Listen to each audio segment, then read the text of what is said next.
Vidyasagar computer সেন্টারের 6th class এবং আজ আমরা শিখে নেব এমএস ওয়ার্ডে ফন্ট কিভাবে চেঞ্জ করা হয় এবং টেক্সটে লেখার ফরম্যাট কিভাবে চেঞ্জ করা হয়। তো চলুন বন্ধুরা আজকে শিখে নিই ফন্ট কিভাবে চেঞ্জ করা হয় এমএস ওয়ার্ডে। প্রথম আমরা স্টার্ট বাটন আর প্রেস করবে, উইন্ডোজ চিপে আর প্রেস করবে, উইন্ডোজ প্লাস আর, এখানে উইন ওয়ার্ড বলে লিখবে WORD, উইন ওয়ার্ড লেখার পর ওকে করবে। দেখো এখানে চলে আসি প্রথমে অফিস বাটাম, এটাকে বলা হয় অফিস বাটাম। এই অফিস বাটামের মধ্যে আছে নিউ মানে নতুন পেজ ক্রিয়েট করতে পারবে এখান থেকে। ওপেন, আগের কোনো ফাইল থাকলে সেটা ওপেন করতে পারবে। সেভ করতে পারবে, কোনো কিছু লেখা বা টেক্সট লিখে সেই ফাইলটাকে সেভ করতে পারবে। সেভ অ্যাজ করলে ফাইলের ডুপ্লিকেট কপি হবে। প্রিন্ট করলে কোনো ডকুমেন্টকে প্রিন্ট দিতে পারবে এবং প্রিপেয়ার থেকে এখানে এনক্রিপ্ট ডকুমেন্ট থেকে এখানে পাসওয়ার্ড দিতে পারবে। আচ্ছা, সেন্ড করলে এখানে ইমেলে এবং ইন্টারনেট ফ্যাক্সে এখানে এতে চলে যাবে, ইমেল আইডিতে চলে যাবে মেসেজ। আর ক্লোজ করলে এটা ওয়ার্ডটা পুরো ক্লোজ হয়ে যাবে। এবারে আমরা চলে আসি ফন্টের মধ্যে। ফন্ট গ্রুপের মধ্যে কী আছে, একটা ফন্ট নেম, এখানে নানারকম ফন্টের নাম আছে। যেরকম আমরা এখানে কিছু লিখলাম, যেমন আমরা লিখলাম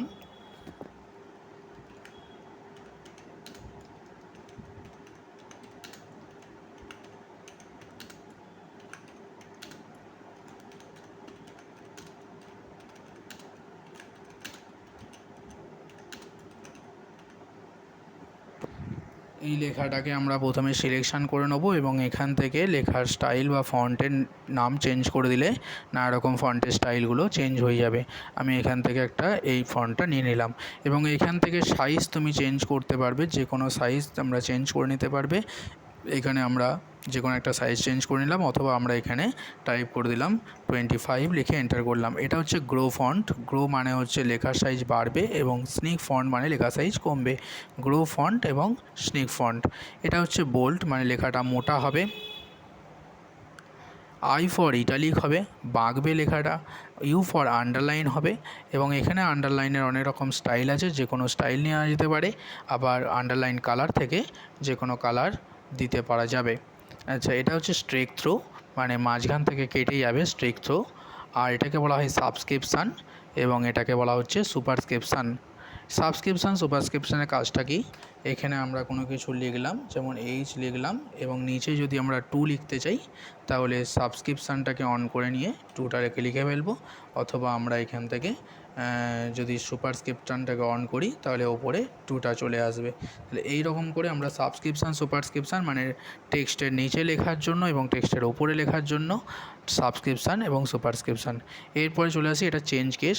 যেমন আমরা এখান থেকে স্ট্রেক থ্রোটা তুলে দিই এবং চেঞ্জ কেস, যেরকম আমরা ওয়ার্ডটাকে কেসগুলোকে চেঞ্জ মানে সেন্টেন্স কেস আছে, লোয়ার কেস আছে, আপার কেস আছে, capital each word, toggle case মানে সেন্টেন্স কেস প্রথম অক্ষর বড় হাতে, তারপরে সব ছোটো হাতে, লোয়ার কেস স্মল লেটারের, আপার কেস হচ্ছে ক্যাপিটাল লেটারের হবে সমস্ত টেক্সট লেখাগুলো। আর হচ্ছে ক্যাপিটাল ইচ ওয়ার্ড মানে প্রত্যেকটা লেটারের ফার্স্ট লেটারগুলো ক্যাপিটাল, প্রতিটা সেন্টেন্সের ফার্স্ট লেটারগুলো ক্যাপিটাল হবে। আচ্ছা, এখান থেকে টগল কেস ঠিক তার উল্টো, প্রতিটা সেন্টেন্সের ফার্স্ট লেটারগুলো স্মল লেটার হবে। এখান থেকে এটাকে বলা হয় হাইলাইট কালার, লেখার কালার হাইলাইট করতে পারবে লেখাকে। আর এটা হচ্ছে টেক্সট কালার বা লেখার ফন্ট কালার, যে কোনো লেখার ফন্ট কালার চেঞ্জ করে দিতে পারবে। সিলেকশান করে এটা হচ্ছে কপি করলে লেখা কপি হবে এবং এখানে কার্সার রেখে পেস্ট করে দিতে হবে, পেস্ট হয়ে যাবে। আর লেখার ফরম্যাটটাকে যদি ক্লিয়ার করতে চাই তাহলে ক্লিয়ার ফরম্যাটিং, লেখাটা আগের অবস্থায় ফিরে চলে আসবে। এই হচ্ছে আজকের ভিডিও।